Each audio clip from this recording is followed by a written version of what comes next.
warahmatullahi wabarakatuh. Selamat pagi, salam sejahtera untuk yang beragama lain. Tabibun, apa kabarnya Bapak Ibu? Sehat ya? Masih semangat? Masih semangat ya Bapak Ibu? Alhamdulillah kalau masih semangat. Ya, sebelumnya Bapak Ibu, saya ucapkan terima kasih banyak kepada Bapak Ibu yang sudah hadir di ruangan ini dalam rangka memenuhi undangan yang insya Allah ini undangannya adalah untuk memajukan sekolah kita bersama. Sebelumnya Bapak Ibu, di sini kenapa saya mengundang Bapak Ibu untuk hadir di ruangan ini? Yang pertama, di sini karena saya mempunyai tugas dari pendidikan guru penggerak. Di sini saya sudah menyelesaikan satu modul dan di dalam satu modul ini terdapat subbab. Ada subbabnya modul 1.1 sampai dengan modul 1.4. Nah, di dalam modul 1.4 ini saya ditugaskan untuk membuat aksi nyata. Aksi nyatanya adalah di sini saya diharapkan untuk berdiskusi bersama Bapak Ibu untuk menyebarkan pemahaman dan pengalaman budaya positif. Nah, ini pemahaman dan pengalaman budaya positif di sekolah tentunya. Sebelumnya saya yakin Bapak Ibu untuk pemahaman dan pengalaman budaya positif di sekolah ini, saya yakin Bapak Ibu sudah banyak pengalaman dibandingkan saya. Tapi di sini karena tugas sehingga saya diperintahkan untuk menyebarkan pemahaman pengalaman budaya positif sesuai dengan teori-teori yang sudah saya dapatkan di pendidikan guru penggerak. Nanti Bapak Ibu sekalian bisa sharing, mungkin di dalam penyampaian saya nanti jika ada yang kurang berkenan atau kurang pas, itu memang datanya dari saya dan saya minta maaf karena memang keterbatasan. Mungkin ada yang kurang pas, jadi mohon maklum. Nah, di sini dalam menyebarkan pemahaman dan pengalaman budaya positif, di sini ada beberapa konsep. Di sini ada beberapa konsep utama untuk modul budaya positif. Yang pertama yaitu adalah perubahan paradigma belajar. Yang kedua adalah disiplin positif. Yang ketiga, kebutuhan dasar manusia. Yang keempat ini motivasi perilaku manusia. Nomor 5 ini posisi kontrol dan restitusi. Nomor 6 keyakinan kelas. Dan nomor 7 segitiga restitusi. Nah, dari konsep-konsep ini nanti diharapkan kita bisa mengambil ilmu dan mudah-mudahan bukan hanya di ruangan ini saja kita terapkan, dan harapannya nanti bisa kita terapkan di lingkungan sekolah kita. Karena saya yakin semua guru-guru yang ada di sini hebat-hebat semua, dan saya yakin juga bukan hanya kita sebagai seorang guru yang hanya mengajarkan ilmu-ilmu kita, tetapi guru yang juga mampu mendidik generasi-generasi penerus yang lebih baik tentunya. Sebelum kita bahas satu per satu, ini saya mau tanya kepada Bapak Ibu sekalian, kira-kira Bapak Ibu sudah pernah belum?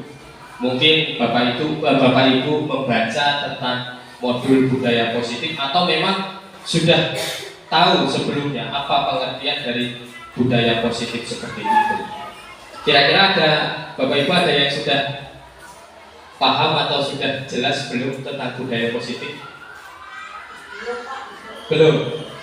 Sebenarnya budaya positif di sekolah itu sering kita lakukan. sudah sering kita lakukan. Tetapi kadang-kadang ya mungkin karena kita keterbatasan juga, jadi kita nggak tahu ini sebenarnya apa sih ini. Ini sebenarnya budaya positif atau bukan. Nah, tetapi saya yakin, saya sering kok melihat di sekolah ini budaya positif yang sudah dilakukan Bapak Ibu, dan ini nanti kita tegaskan lagi. Oh, ternyata ini yang disebut budaya positif. Yang pertama yaitu adalah perubahan paradigma belajar. Nah, Bapak Ibu sekalian, paradigma baru tentang pembelajaran ini sebenarnya kaitannya dengan profil pelajaran Pancasila. Kalau kita membahas tentang pembelajaran itu satu kelas semua kita ratakan, kita samakan semuanya. Jadi anak-anak itu minat dan bakatnya pasti berbeda-beda.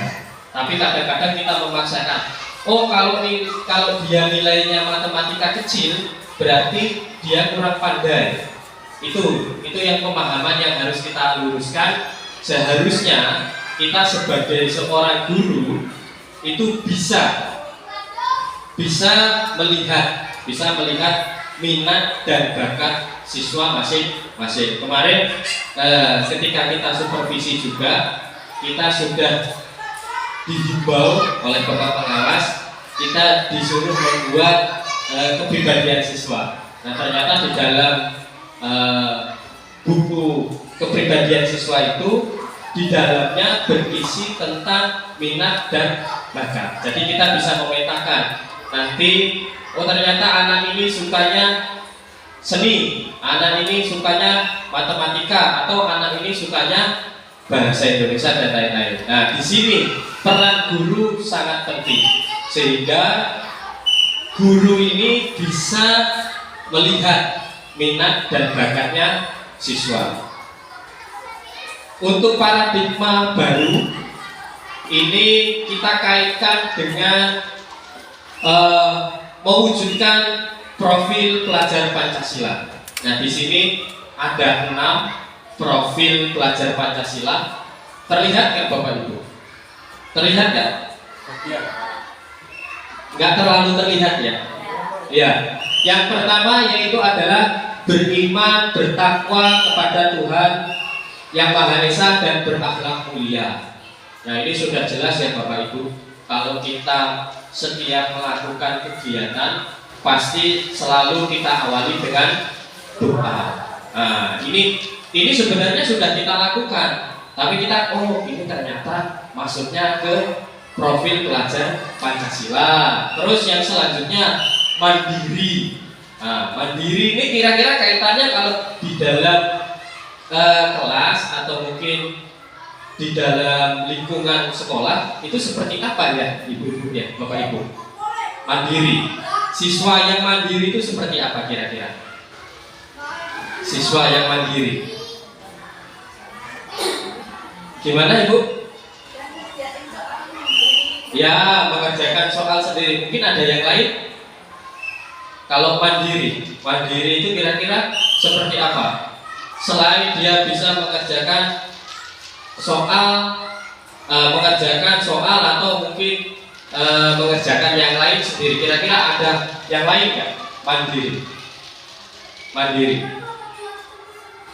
Jadi siswa yang mandiri itu artinya adalah siswa yang kaitannya dengan siswa yang mungkin mempunyai inovasi. Yang lain misal kalau yang tadi mengerjakan soal dengan cara yang diberikan gurunya. Nah, ini mandiri, dia mempunyai cara lain yang tujuannya sama. Nah, ini salah satu siswa yang mempunyai sikap mandiri seperti itu.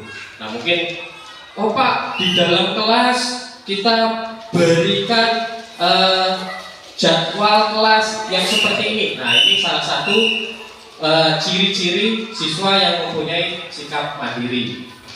Yang selanjutnya bernalar kritis. Nah, ini kalau bernalar kritis ini jelas ya, jelas. Jadi setiap apa yang kita sampaikan itu persepsinya selalu sama. Kadang-kadang kan ada juga siswa ketika kita menyampaikan A, ketika diterima siswa jadinya B.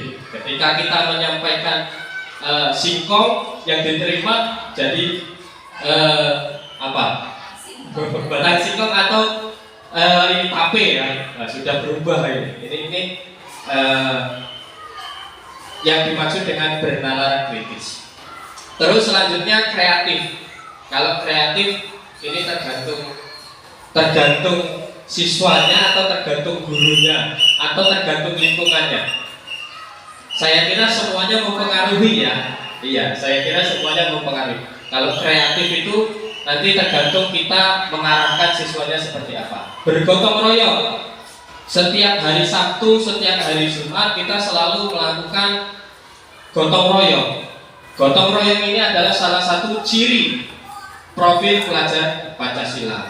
Berkebinekaan global. Nah, ini artinya kita satu sama lain itu harus saling menghormati. Seperti di sekolah ini, kemarin di sekolah ini untuk yang beragama Hindu ketika melakukan perayaan Hari Raya Galungan. Nah, di situ siswa-siswa yang lain itu saling menghargai dan menghormati. Ini adalah salah satu sikap profil pelajar Pancasila yang dikaitkan dengan pembelajaran paradigma baru. Jadi nanti Bapak Ibu ketika mengajar, ya kalau misalkan anak didiknya tidak bisa matematika, kita gali lagi. Jangan ketika dia tidak bisa matematika kita paksakan. Nah, ini artinya kalau kita memaksa, ini berarti tidak sesuai dengan pembelajaran dengan paradigma baru. Karena minat dan bakatnya siswa itu masih dia pengennya seni, dituntut untuk nilainya 100 di matematika, ya nggak bisa. Kan seperti itu. Kira-kira kalau Bapak Ibu yang sudah mahir di ilmu pendidikan terus disuruh nyangkul, nah kira-kira seperti itulah ya Bapak Ibu. Kita lanjutkan. Yang selanjutnya adalah disiplin positif. Nah, ini Bapak Ibu, disiplin positif di sini adalah yang perlu ditekankan, yaitu dari motivasinya yang melakukan. Jadi ada beberapa motivasi. Yang pertama yaitu motivasi dari dalam diri yang disebut dengan motivasi instinktif. Nah, yang kedua itu adalah motivasi dari luar atau dari ekstrinsik ya. Ini kaitannya dengan disiplin positif. Kalau disiplin positif itu adalah yang kaitannya dengan intrinsik. Jadi kalau seandainya Bapak Ibu melakukan disiplin positif, tetapi ada pengaruh dari luar. Contoh, misal seandainya seperti tadi, ketika anak-anak diberi tanggung jawab untuk membersihkan lingkungan dengan membawa alat. Ini kalau dia tidak membawa alat berarti dia tidak disiplin. Itu kan pengertian yang disiplin yang lama seperti itu. Tapi itu karena ada pengaruh dari luar. Pengaruh dari luarnya adalah kalau dia tidak membawa, dia dikatakan tidak disiplin. Berarti ketika dia melakukan disiplin ini timbulnya bukan dari dalam. Ini yang disebut dengan disiplin ekstrinsik atau motivasi ekstrinsik. Jadi disiplin positif ini lebih ke intrinsiknya atau dari dalamnya. Sehingga ketika siswa melakukan sesuatu, ini timbulnya dari dalam karena dia menghargai dirinya sendiri. Saya mengerjakan PR ini bukan karena saya takut dihukum oleh guru, bukan karena saya takut mendapatkan nilai jelek, tetapi karena saya menghargai diri saya, dan mudah-mudahan nanti ketika saya mengerjakan PR, nanti saya akan jauh lebih baik. Ini kaitannya dengan disiplin positif. Jadi teori yang saya pelajari, ketika kita memberikan disiplin kepada siswa, itu kan kalau biasanya disiplin itu lebih erat kaitannya dengan peraturan. Iya tidak Bapak Ibu?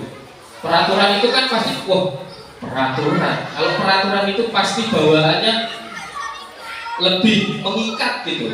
Kalau kita tidak melakukan pasti ada sanksi. Ini bukan disiplin positif. Kalau disiplin positif itu sudah menjadi kebiasaan dan itu dilakukan tanpa ada paksaan.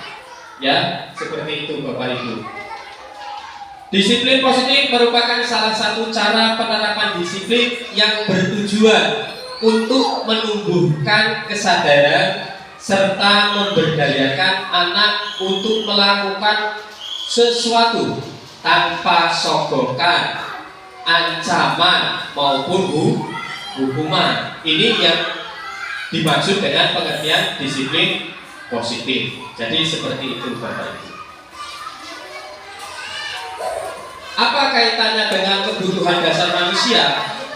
Kebutuhan disiplin positif itu nanti kaitannya ada dengan kebutuhan dasar manusia.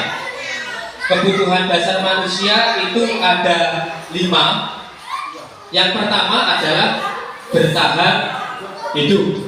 Yang kedua, kasih sayang dan rasa diterima. Yang ketiga, penguasaan. Yang keempat, kebebasan. Yang kelima, kesenangan. Kalau di sekolah tingkat dasar ini sangat jelas. Kalau bertahan hidup itu seperti makan, minum, tempat tinggal, itu pasti wajib, itu kebutuhan dasar manusia. Yang kedua, kasih sayang dan rasa diterima. Pernah nggak Bapak Ibu kalau di kelas ada anak didiknya yang caper? Iya, kadang-kadang nggak perlu diutarakan, dia mengutarakan. Kita nggak nanya, dia menjelaskan. Ini adalah salah satu ciri peserta didik yang haus akan kasih sayang. Nah, seperti ini. Jadi kadang-kadang pengen diterima juga. Teman-temannya yang lain mengerjakan soal, dia datang, tahu-tahu ngomong, Bapak, tadi saya ketika pagi-pagi sarapannya pakai bubur. Nah, sebagai pendidik yang baik ya terus jangan dijawab siapa yang nanya, kan juga gitu. Kadang-kadang ada yang seperti itu. Banyak siswa yang cari perhatian. Itu memang salah satu kebutuhan dasar manusia. Ya kadang-kadang seperti itulah peserta didik. Terus yang selanjutnya adalah penguasaan. Jelas gitu. Jelas. Siapa yang mau memimpin doa, tunjuk tangan semua. Ini salah satu ciri siswa tersebut pengen mempunyai kekuasaan, walaupun bentuknya dalam positif seperti itu. Tidak apa-apa, nanti Bapak Ibu mensiasatinya bagaimana. Kebebasan. Sering juga ketika kita mengajar, nggak tahu kenapa siswa itu sering izin. Pak, Bu, saya izin ke toilet.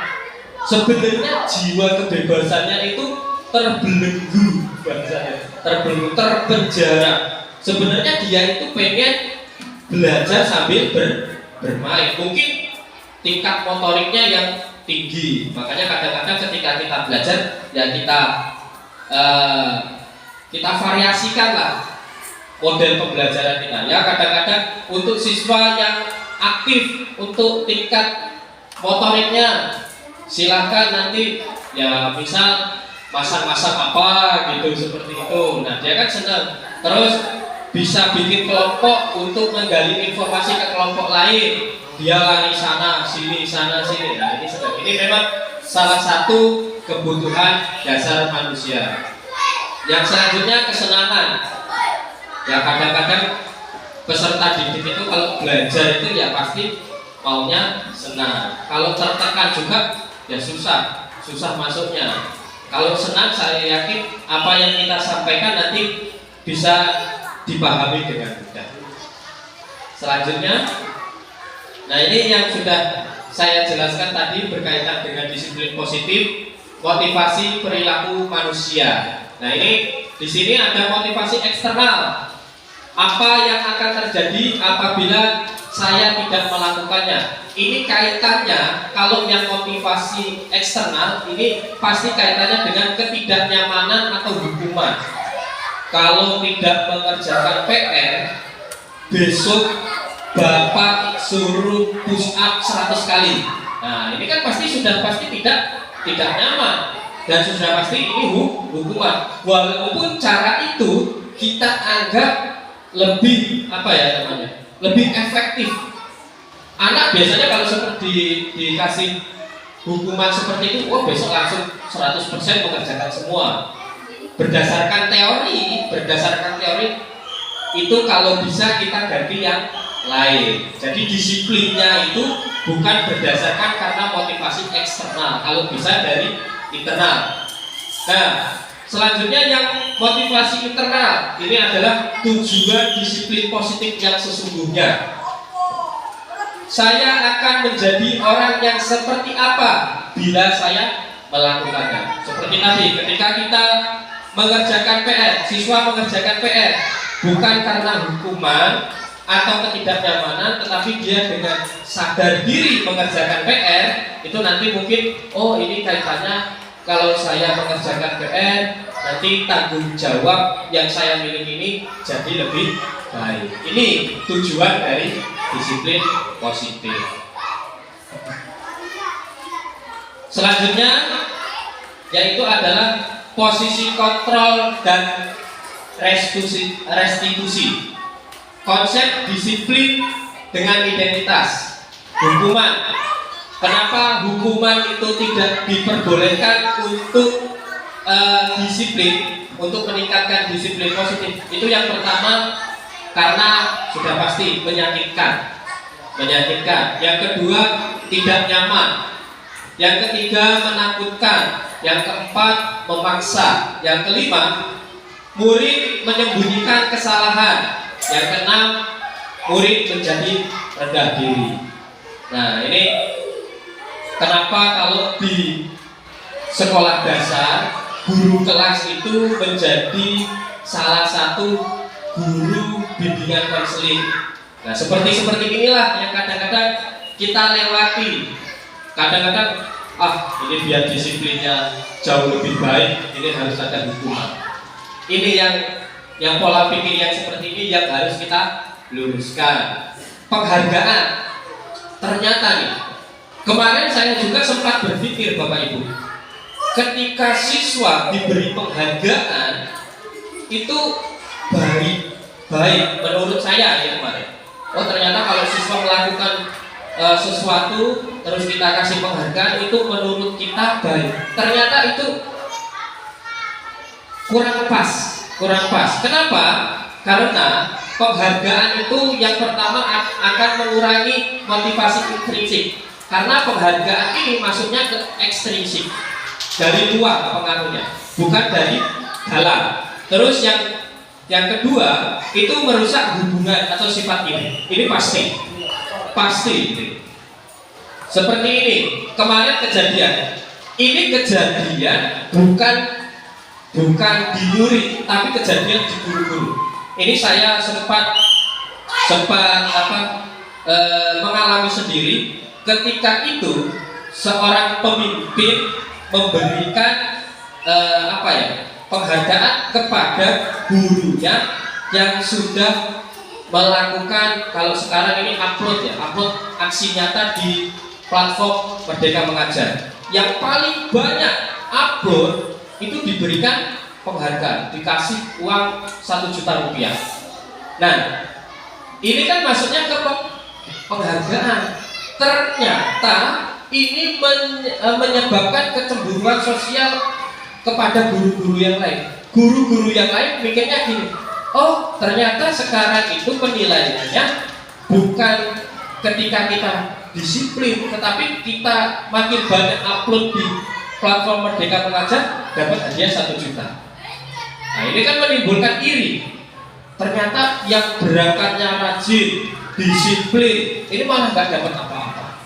Nah ini penghargaan yang mungkin nanti ketika kita mengajar kepada murid-murid, ini kita perlu luruskan. Jadi kalau bisa disiplin itu datangnya dari dalam, bukan dari luar. Terus yang selanjutnya mematikan kreativitas. Kok bisa ya? Kok bisa penghargaan ini menyebabkan mematikan kreativitas? Pernah nggak Bapak Ibu ketika di kelas memberikan penghargaan terus yang jawab itu aja? Ya, itu yang lain udahlah, ngapain kita tunjuk tangan, ngapain kita mengajarkan susah-susah, toh nanti yang dapat penghargaan ya itu aja. Nah ini kenapa kita mungkin untuk dikaji lagi ketika kita memberikan penghargaan.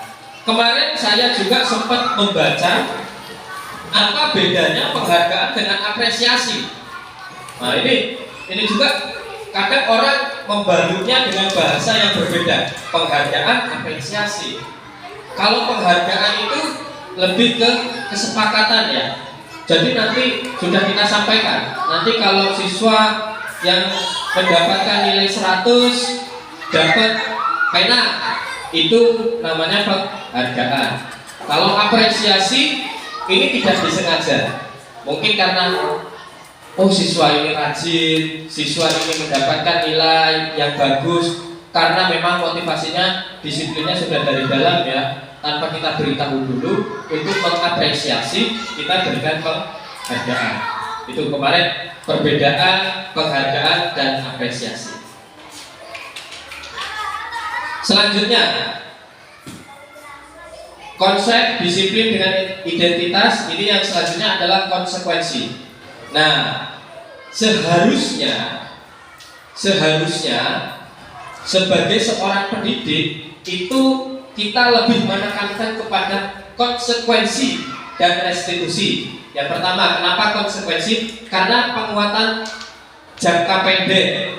Terus selanjutnya perlu monitoring berkelanjutan, stimulus respon, murid menghormati peraturan.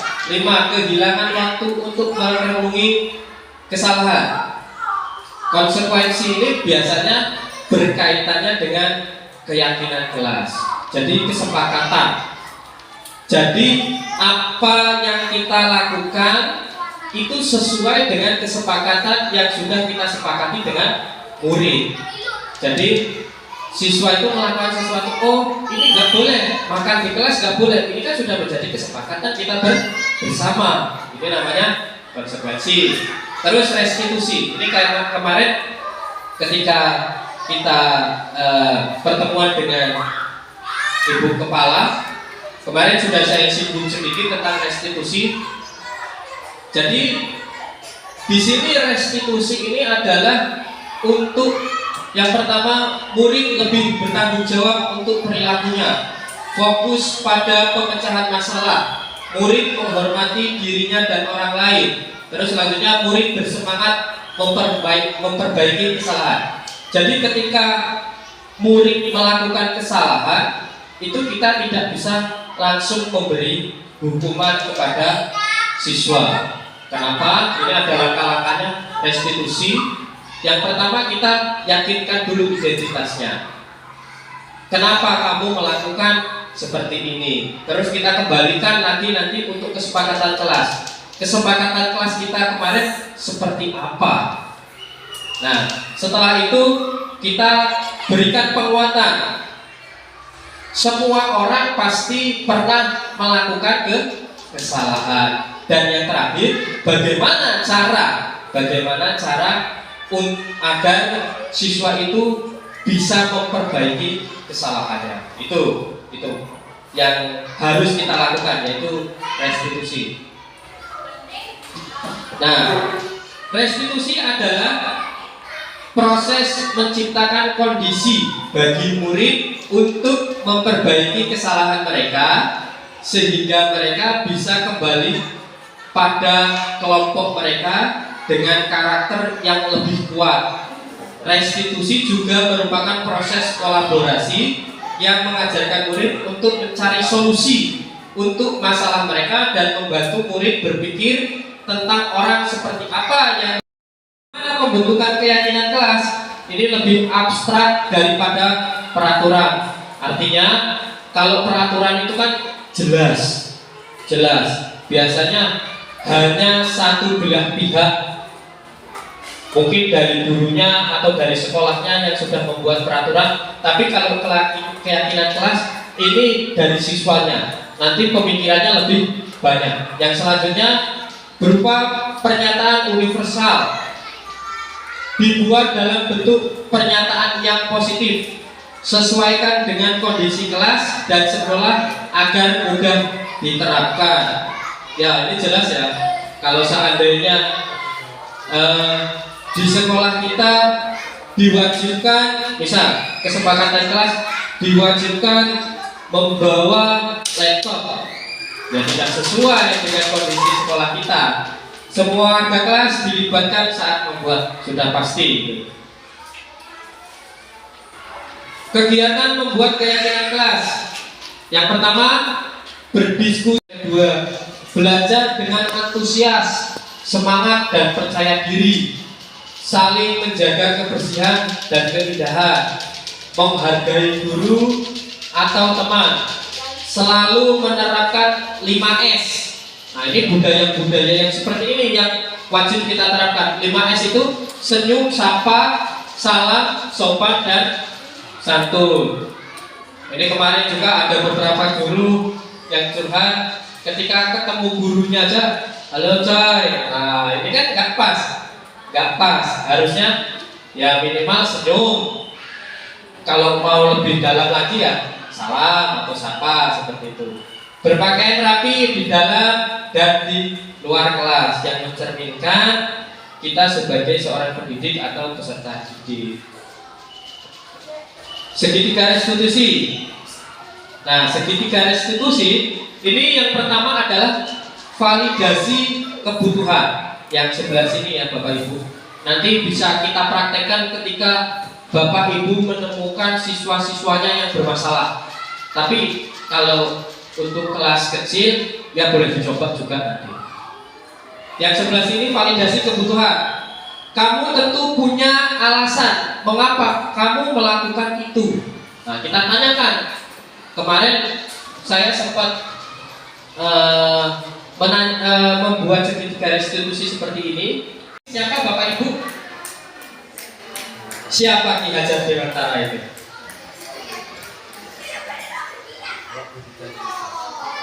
Bapak Pendidikan Indonesia. Ya, ini yang terkenal itu kan adalah trilogi pendidikannya. Ing Ngarso Sung Tulodo, Bangun Karso, Tuturi Hadayani. Ya, itu adalah pencetusnya Bapak Ki Hajar Dewantara. Di sini beliau